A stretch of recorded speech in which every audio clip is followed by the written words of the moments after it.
Fleet Commander Zalek stood on the bridge of the Sovereign's Edge, his scaled hands clasped behind his back as he gazed through the massive viewport at the star system spread before them. His yellow eyes gleamed with satisfaction as sensor data flowed across the holographic displays surrounding his command chair. Another system, another conquest waiting to happen.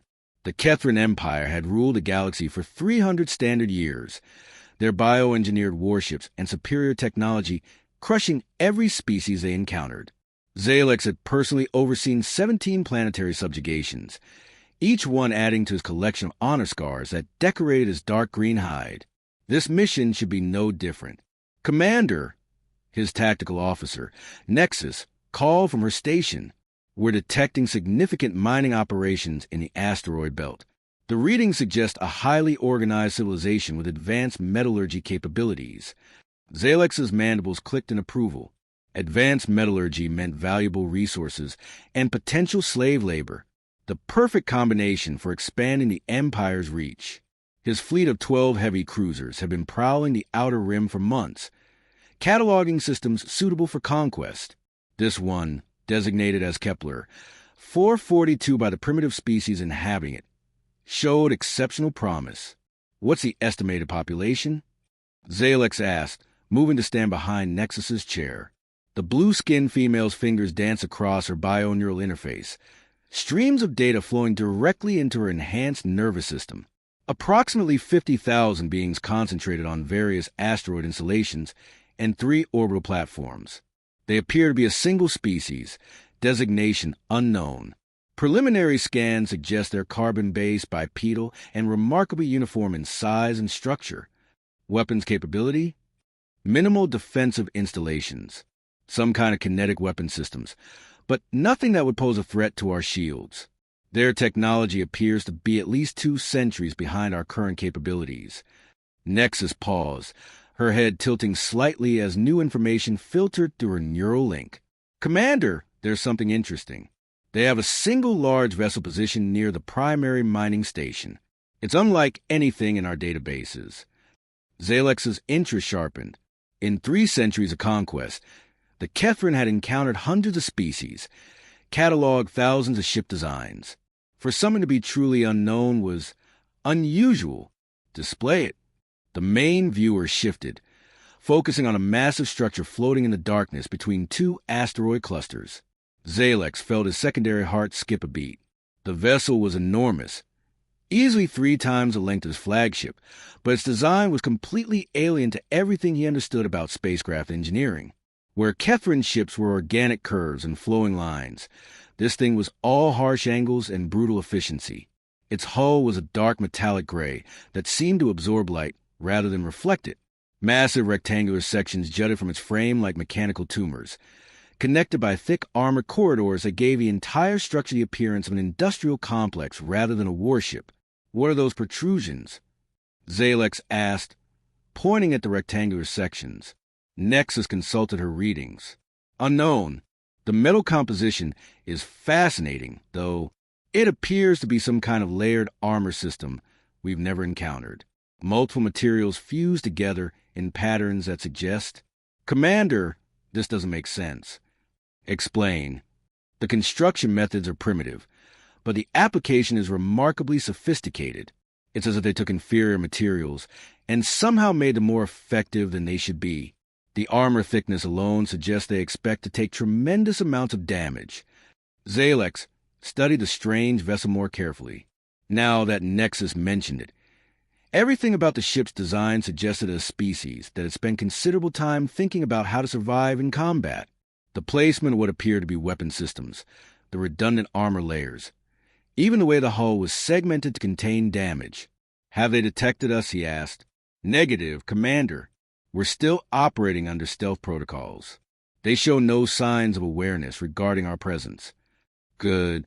Begin standard conquest protocols. I want detailed scans of their population centers and resource extraction capabilities.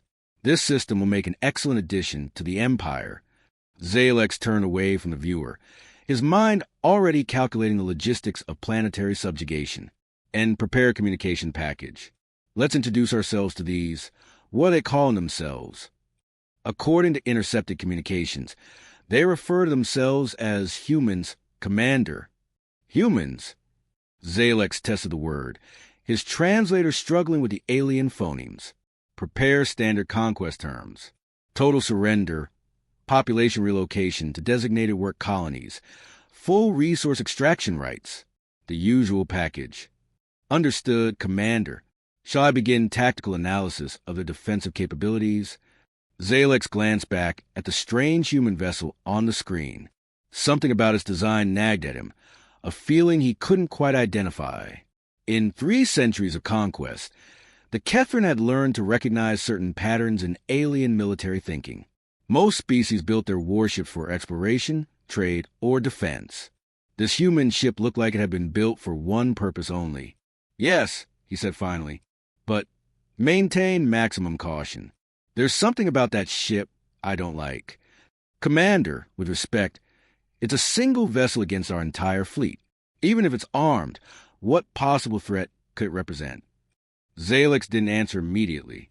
He'd risen to command rank by trusting his instincts, and right now those instincts were screaming warnings he couldn't explain. The human ship hung in space like a predator waiting to strike, its dark hull seeming to promise violence on a scale that defied logic.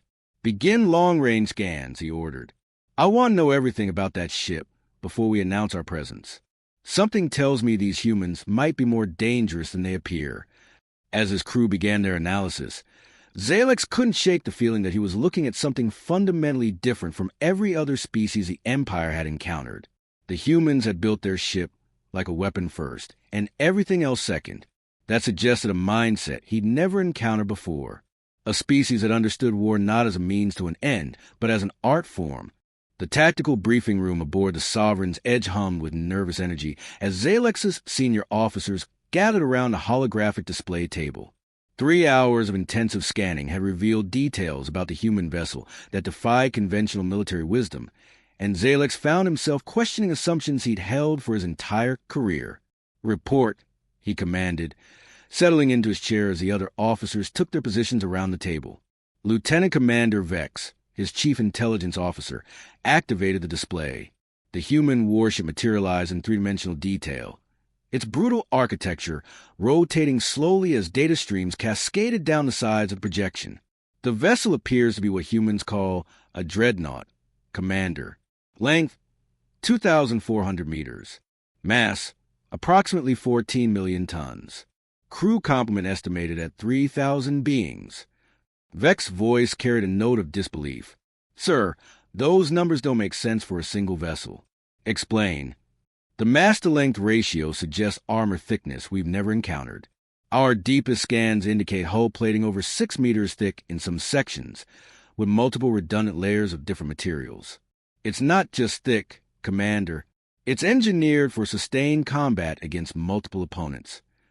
Nexus leaned forward, her blue features creased with concern.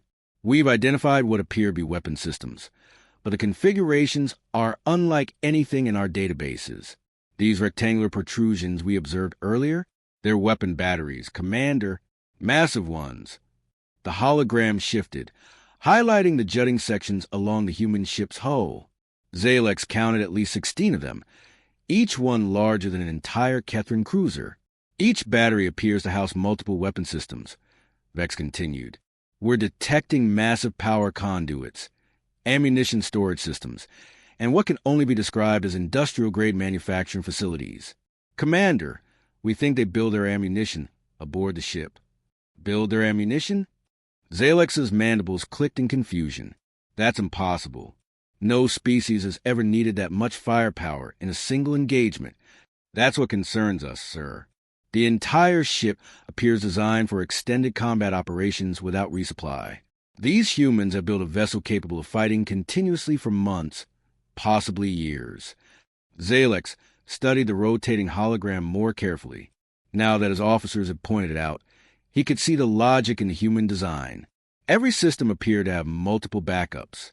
The armor wasn't just thick. It was segmented to contain damage. The weapon batteries were positioned to provide overlapping fields of fire. Even the ship's overall shape suggested designers who had spent considerable time thinking about how to survive in a target-rich environment. What about their defensive systems, he asked. That's where things get truly concerning, Commander, Nexus replied. We're detecting what appear to be point defense systems covering every square meter of the hull. Thousands of them. Small, rapid-fire weapons designed to intercept incoming projectiles. They've turned their entire ship into a defensive barrier. And their primary weapons? Vex manipulated the display, zooming in on the largest weapon battery positioned along the ship's dorsal spine. We believe this is their main armament. The power requirements alone suggest a weapon system capable of... Commander, our calculations indicate each shot could deliver the equivalent energy of a small nuclear device. The briefing room fell silent. In 3 centuries of conquest, the Kethrin had never encountered weapons that could match their bio-ship's regenerative capabilities. Their living vessels could heal from most conventional damage, making them effectively immortal in combat. But nuclear-level energy weapons change the equation entirely. How many of these primary weapons does the ship carry? Zalex asked, though he suspected he wouldn't like the answer. We've identified at least 12 similar installations, Commander. Possibly more. The ship's internal structure is so complex our scans can't penetrate completely. Zalex felt his blood chill. 12 nuclear-equivalent weapons. On a single vessel? What kind of species needed that much destructive capability? Commander, Nexus said quietly, there's something else. We've been monitoring their communications, and the language patterns are disturbing. How so? They have an extraordinary number of words for violence, warfare, and destruction. Our linguistic analysis suggests a species that has spent considerable time perfecting methods of killing. Their casual conversations contain references to weapons, tactics, and combat strategies that would be considered specialized military knowledge in most civilizations. You're suggesting they're a warrior culture? More than that, sir. The pattern suggests a species that has been at war continuously for most of their evolutionary history. They don't just understand violence, Commander. They've systematized it. Zalex rose from his chair and walked to the viewport, staring out at the human vessel hanging in the darkness. 3 centuries of easy conquest had made the Kethrin overconfident. They'd grown accustomed to facing species that built ships for exploration and trade, creatures who viewed warfare as an unfortunate necessity rather than a refined skill. But this human dreadnought looked like it had been designed by beings who understood war as an art form. Every line of its construction spoke of species-level expertise in the application of violence.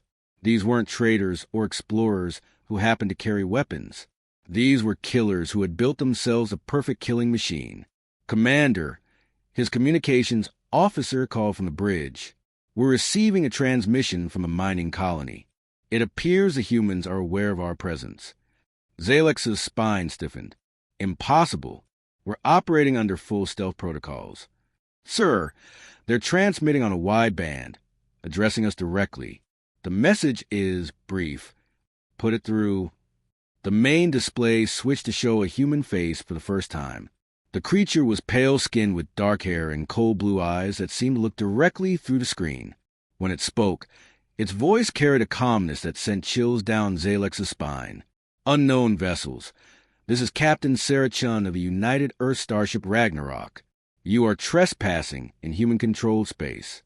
You have 30 seconds to identify yourselves and state your intentions, or you will be fired upon. This is your only warning. The transmission ended, leaving the Kethrin bridge in stunned silence. 30 seconds? Nexus whispered. Commander, they're threatening us. A single ship against our entire fleet. Zalex stared at the human warship, understanding finally dawning. These weren't just killers. They were killers who were absolutely confident in their ability to destroy anything that challenged them. All ships, he commanded. Battle stations. The bridge of the Sovereign's edge transformed into controlled chaos as Zalex's fleet prepared for what should have been a routine subjugation. Warning lights bathed the organic surfaces in crimson as bio-neural interfaces came online, connecting each crew member directly to their living ship's consciousness. The familiar sensation of symbiotic merger flooded through Zalex as he joined with his vessel's awareness, feeling its eagerness for battle. Fleet status report, he commanded, his voice now carrying the harmonic undertones that indicated full neural integration. All 12 vessels responding. Commander, Bio-armor at maximum thickness. Weapon systems charged and ready. Estimated time to optimal firing position, 47 seconds. Nexus's voice carried the same harmonic quality as her consciousness merged with the tactical systems. Through the ship's enhanced senses, Zalex could feel the positioning of his entire fleet. The Kethrin heavy cruisers moved with predatory grace, their hull surfaces rippling as living armor adjusted for optimal protection. Each ship was a masterpiece of bioengineering, capable of healing from damage that would cripple conventional vessels. "Sir," Vex called from his intelligence station, "the human vessel it's not moving." Zalex's attention focused on the Ragnarok. The massive human dreadnought hung motionless in space, its dark hull absorbing their sensor pings like a mechanical void. No evasive maneuvers, no attempt to gain tactical advantage. It simply waited. "Are they surrendering?" Nexus asked. "No," Zalex replied, studying the tactical display. "They're confident." The 30-second deadline expired without any response from the Kethrin fleet. For a moment, nothing happened. Then the human warship began to change. What Zalex had initially mistaken for simple rectangular weapon batteries suddenly revealed their true nature.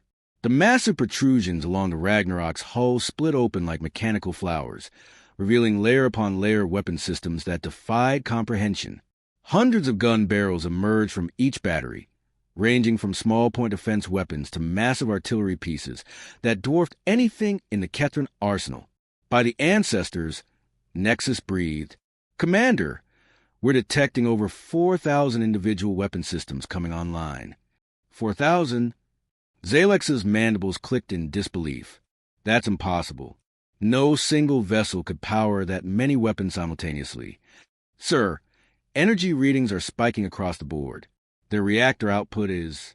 "Commander, they're generating more power than our entire fleet combined."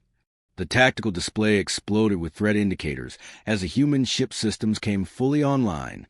Each weapon battery was now revealed to be a fortress in miniature, bristling with enough firepower to level a small city. The point defense systems Nexus had identified earlier weren't just defensive measures. They were additional layers of offensive capability. "All ships, evasive maneuvers," Zalex commanded. "Begin attack pattern 7. Focus fire on." The Ragnarok fired. The universe turned white. Zalex's enhanced vision automatically dimmed to prevent permanent damage as 12 concentrated beams of energy lashed out from the human dreadnought. Each beam carried the destructive force of a stellar weapon, temperatures exceeding the surface of most stars. The Kethrin bioships, creatures that had evolved to regenerate from nearly any damage, simply ceased to exist where the beams touched them. The swift predator, commanded by Zalex's closest friend Corvex, took a direct hit amidships. For a brief moment, Zalex could see the internal structure of the living vessel through the enormous hole burned completely through its bioarmor. Then secondary explosions tore the ship apart from within, scattering burning fragments across several kilometers of space. "Impossible," Nexus whispered, her voice cracking with shock. "Our bioarmor should have regenerated. The living tissue should have healed around the damage. Not from that level of energy release." Zalex realized with growing horror. They've weaponized stellar fusion. Each shot is hot enough to instantly cauterize any biological healing process. 3 more of his ships died in the space of heartbeats, their crew's death screams echoing to the bio-neural network that connected the fleet. The merciless Dawn, the Void Stalker, and the Empress's Wrath were reduced to expanding clouds of superheated plasma before their crews could even comprehend what was happening to them. "Return fire," Zalex screamed. "All ships, concentrate on their primary weapon batteries." The remaining Kethrin vessels unleashed their bioenergy weapons, streams of concentrated living force that could dissolve most conventional materials on contact. The attack struck the Ragnarok's hull and simply stopped, absorbed by the massive armor plating without causing visible damage. "Commander, our weapons aren't penetrating the defenses," Nexus reported, her voice tight with panic. "The armor composition is specifically designed to disperse bioenergy weapons." "How is that possible? We've never encountered this species before." "Sir, I'm detecting massive tactical databases within their ship's computer systems.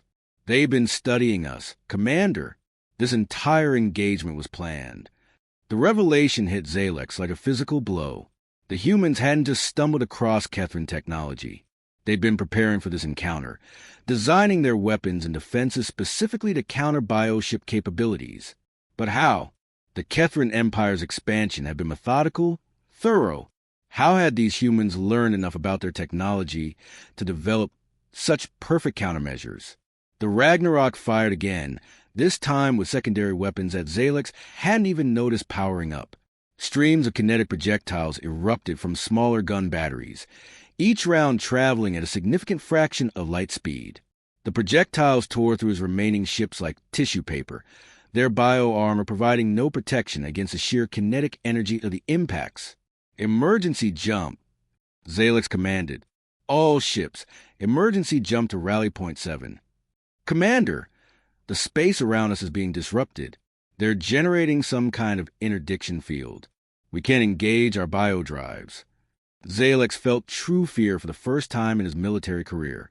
The humans hadn't just built weapons to kill his ships. They'd built them to prevent escape. This wasn't a battle. It was an execution.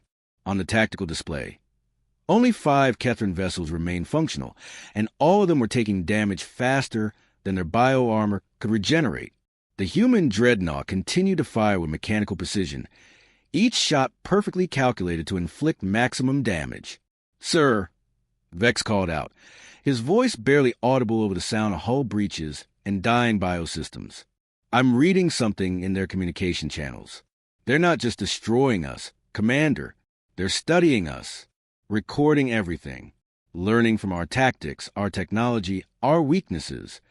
"Learning for what?" "For the next engagement. Sir, this isn't conquest. This is research." The Ragnarok unleashed another volley, and the bleeding edge disappeared in a flash of nuclear fire. 4 ships left. 3, 2. Zalex realized with crystal clarity that he was witnessing the end of Kethran supremacy. These humans didn't just understand warfare. They had perfected it to a degree that made his species' 3 centuries of conquest look like children playing with toys. "Commander," Nexus said quietly, "should I transmit surrender terms?"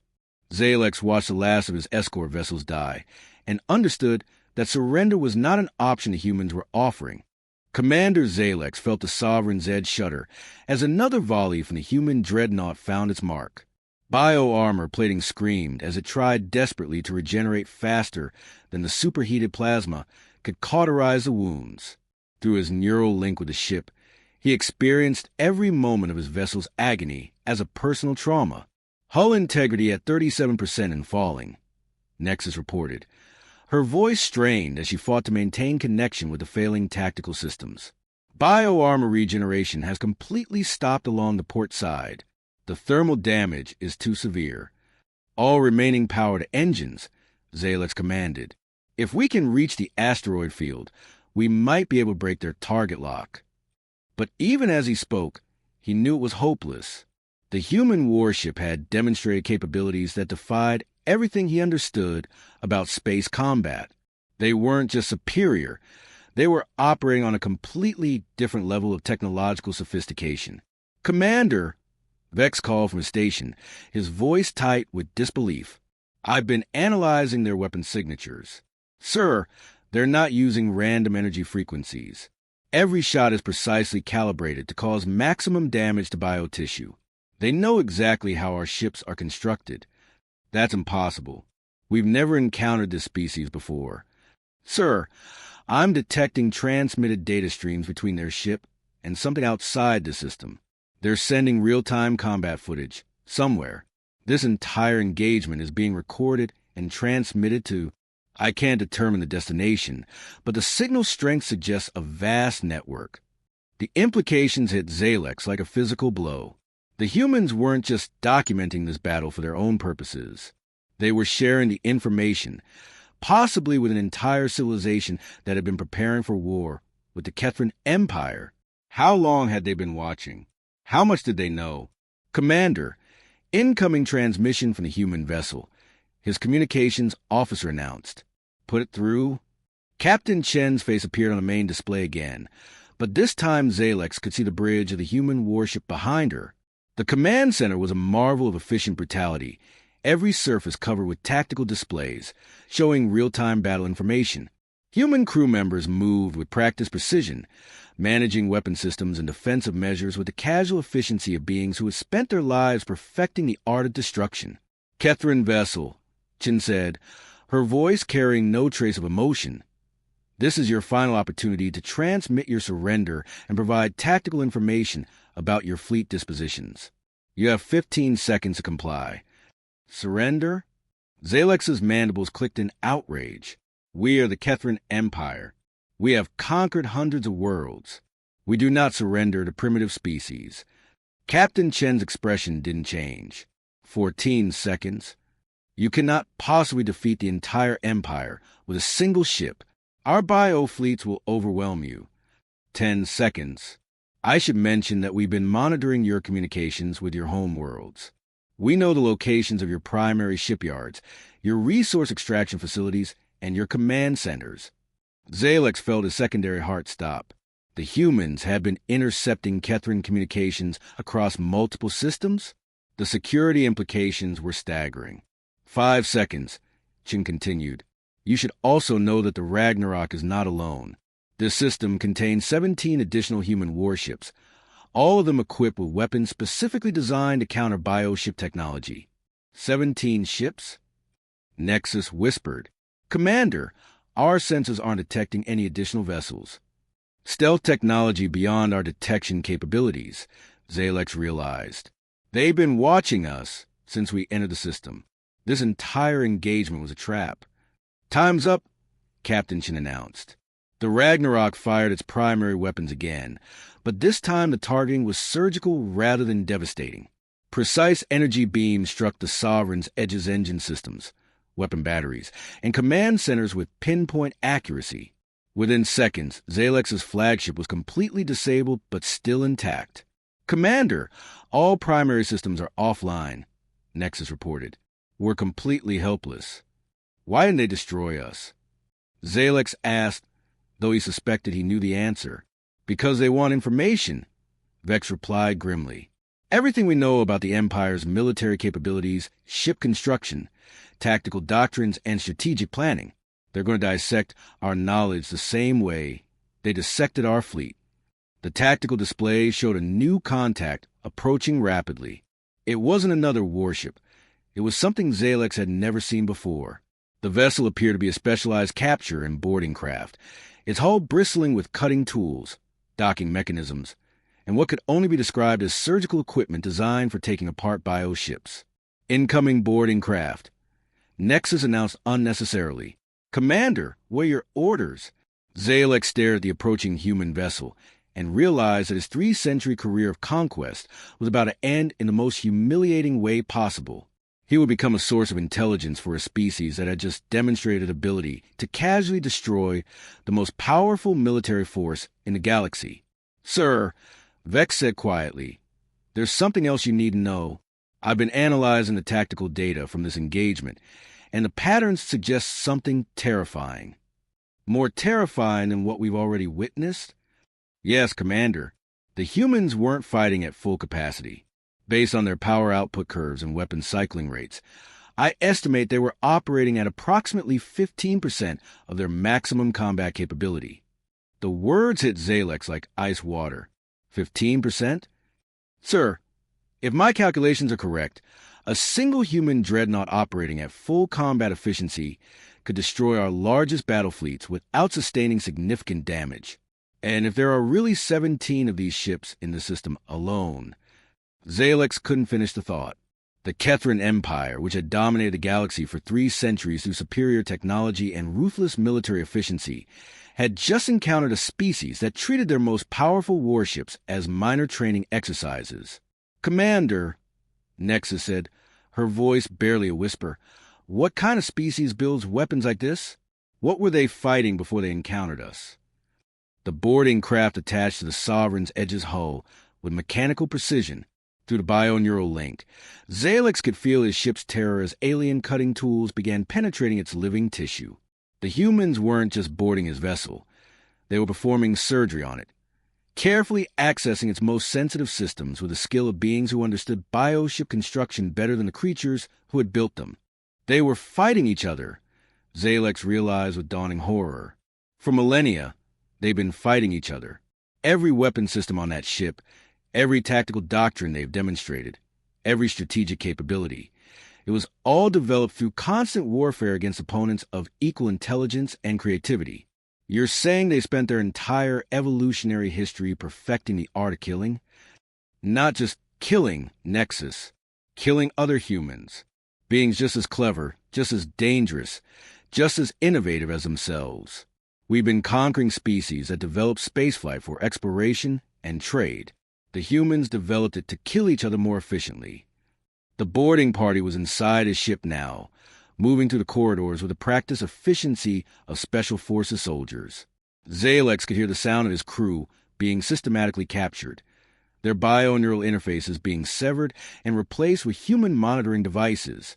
In a few minutes, everything the Kethran Empire knew about warfare, technology, and conquest would belong to species that just demonstrated ability to wage war on a scale that defied comprehension. Zalex closed his eyes and waited for the end of everything his people had built. The human boarding party reached the bridge of the Sovereign's edge with mechanical efficiency that spoke of countless similar operations.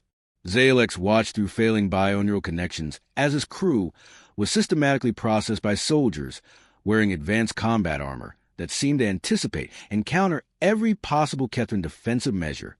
The lead human removed her helmet, revealing a scarred face and augmented eyes that glowed with artificial intelligence. When she spoke, her voice carried the flat precision of someone who had participated in more boarding actions than Zalex had commanded fleet engagements. "Commander Zalex of the Kethran Empire," she said, consulting a device that displayed detailed biographical information about him. "I am Colonel Martinez, United Earth Special Operations. You are now a prisoner of war under the Terran Military Code. You will be transferred to our interrogation facility for debriefing." Interrogation facility? Zalex's mandibles clicked weakly. "You've been preparing for war with us for how long?" "Approximately 47 years, since our deep space monitoring stations first detected Kethran expansion patterns. We've been studying your species, your technology, and your military doctrine since before most of your current fleet commanders were born." The revelation struck Zalex like a physical blow. Nearly half a century of preparation.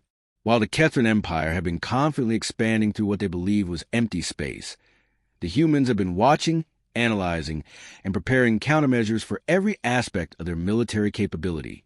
"But this is our first contact," Zalex protested. "How could you possibly know so much about us?" Colonel Martinez activated her datapad, displaying tactical information that made Zalex's blood freeze. Fleet composition, ship specifications, tactical doctrines, even personal information about individual commanders. Everything the Empire had considered classified was laid out in devastating detail. "We've been intercepting your communications for decades, Commander. Your bio-neural networks are remarkably efficient, but they broadcast on frequencies that our technology can easily monitor. Every order you've given, every tactical report you filed, every strategic discussion you participated in, we've been recording all of it." The mining colony, Zalex realized, this entire system was a trap. One of 17 similar installations positioned along your expansion routes. "We've been waiting for you to make contact on our terms, at a time and place of our choosing. This engagement was designed to provide maximum intelligence value while minimizing human casualties." Nexus, who had remained silent during the exchange, suddenly spoke up. "The other ships in this system, were they real?" Martinez smiled, and the expression was more terrifying than any threat could have been. "Every one of them. The Terran Navy maintains a rapid response fleet in each sector where contact is anticipated. The Ragnarok was simply the most visible component of our defensive array." "How many ships?" Zalex asked, though he dreaded the answer. "In this system, 43 vessels ranging from destroyers to dreadnoughts. Across all anticipated contact zones, approximately 1,200 active warships, with production facilities capable of constructing that many again within 6 months." The numbers were beyond comprehension. The entire Kethran Empire fielded perhaps 300 major warships across all their conquered territories. The humans were describing a military force that outnumbered them 4-1, equipped with weapons specifically designed to counter bioship technology. Why? Zalex asked. Why build such overwhelming force against a species you'd never encountered? Because we've encountered species like you before, Commander. The Kethran Empire isn't unique in its expansion patterns or its military doctrine. Over the past 2 centuries, we made contact with 17 different aggressive civilizations. Some were more technologically advanced than you. Some were more numerous. All of them shared your assumption that superior technology and military force gave them the right to conquer anyone they encountered. What happened to them? Martinez's expression didn't change. They learned the same lesson you're learning now. Humanity spent 10,000 years perfecting the art of warfare against opponents who shared our intelligence, creativity, and determination to survive. Every weapon system, every tactical doctrine, every strategic principle we developed was tested against enemies who fought back with equal skill and desperation. She gestured toward the viewport where the Ragnarok hung in space like a mechanical monument to violence. The dreadnoughts you've encountered today represent the accumulated knowledge of millennia spent fighting total wars against opponents who understood our capabilities and developed countermeasures accordingly. We've been forced to innovate, adapt, and evolve our military technology through constant conflict with enemies who were trying to kill us with the same ingenuity we were trying to kill them. You're saying your entire species is optimized for warfare? Not by choice, Commander. By necessity. Unlike most species that develop spaceflight for exploration or trade, humans developed it to escape a planet where we'd learn to kill each other with nuclear weapons. Our first starships were built to evacuate survivors from a world we'd rendered nearly uninhabitable through warfare. Zalex felt a chill of understanding. The humans hadn't conquered their way to the stars. They'd fled there, carrying with them the knowledge and technology born from global warfare that had nearly exterminated their species. The other species you encountered, Nexus asked quietly, what happened to them? The ones who surrendered were relocated to designated systems where they could develop their civilizations without threatening others. The ones who continued fighting were eliminated with the minimum force necessary to neutralize the threat they represented. And us? Martinez consulted her datapad again. That depends entirely on the cooperation we received during the intelligence gathering process. The Kethran Empire's expansion is over, Commander. Your choice is whether that transition occurs through negotiated surrender or complete military defeat. The bridge fell silent except for the sound of failing biosystems and the efficient movement of human soldiers securing the ship. Zalex realized that everything he believed about Kethran's superiority, about their destiny to rule the galaxy, had been shattered in the space of a few hours. How long do we have? He asked. Our preliminary analysis suggests the Empire's core worlds could be occupied within 6 months using conventional military force. However, we prefer negotiated solutions when possible. Unnecessary destruction serves no strategic purpose. Zalex looked around his bridge one final time, seeing his crew being systematically processed by human soldiers who move with the casual efficiency of beings who have performed this operation dozens of times before. The bio-neural interfaces that had connected his people to their living ships were being carefully severed and replaced with monitoring devices that would allow the humans to extract every piece of tactical knowledge his crew possessed. Commander, Martinez said, her voice carrying what might have been sympathy, you should understand that this outcome was inevitable from the moment your empire began its expansion. Humanity has encountered 17 aggressive civilizations over the past 2 centuries. Some were more advanced than yours, some more numerous, some more militarily sophisticated. All of them shared your fundamental assumption about the nature of power. Which assumption? That superior technology and military force grant the right to dominate others. It's a common pattern among species that achieve interstellar capabilities through conquest rather than cooperation. The problem is that eventually, every expanding empire encounters someone who's better at warfare than they are. Through the viewport, Zalex could see additional human vessels emerging from stealth, their dark hulls materializing like mechanical ghosts against the star field. Each ship was different in design but unified in purpose. They were all built for one thing, and they were all devastatingly good at it. How many species have you destroyed? Nexus asked, her voice barely a whisper. Destroyed? None completely. The hegemony of SAS chose mutual annihilation rather than surrender, but we managed to evacuate most of the civilian population before their homeworld became uninhabitable. The Crystalline Confederation attempted to use biological weapons against human colonies, so we quarantined their entire species until they could develop less destructive social structures. The others adapted to coexistence. You're saying conquest is possible without extermination? Commander, the goal isn't conquest. It's stability. Humanity learned through bitter experience that aggressive expansion inevitably leads to total warfare. We've seen what happens when intelligent species develop weapons capable of sterilizing worlds and use them against each other. Our intervention isn't about domination. It's about preventing the galaxy from becoming uninhabitable. Martinez gestured to her soldiers, who began escorting the Kethrin Bridge crew toward the boarding craft. Your empire will continue to exist, Commander. Your people will retain their culture, their technology, and their worlds. But your military expansion is over.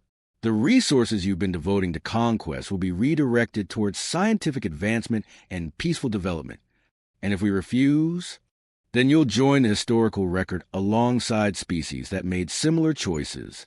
The galaxy contains approximately 47 billion inhabited worlds. Commander, 17 aggressive civilizations have attempted to conquer significant portions of that territory over the past 2 centuries. None of them succeeded. As the human soldiers escorted him from his bridge, Zalex caught one final glimpse of the tactical display, showing the complete destruction of his fleet. 12 of the Empire's most advanced warships, reduced to expanding clouds of plasma in less than 10 minutes by opponents who hadn't even been trying particularly hard. Colonel, he said as they entered the boarding craft, what makes humanity so effective at warfare? What gives you such overwhelming advantages? Martinez paused in the airlock, considering the question. Most species develop military technology to fight external threats. Other species, natural disasters, resource competition. Humans developed our military technology to fight other humans.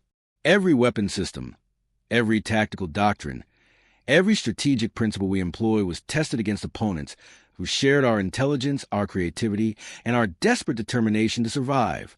The boarding craft detached from the Sovereign's edge and began moving toward the human dreadnought.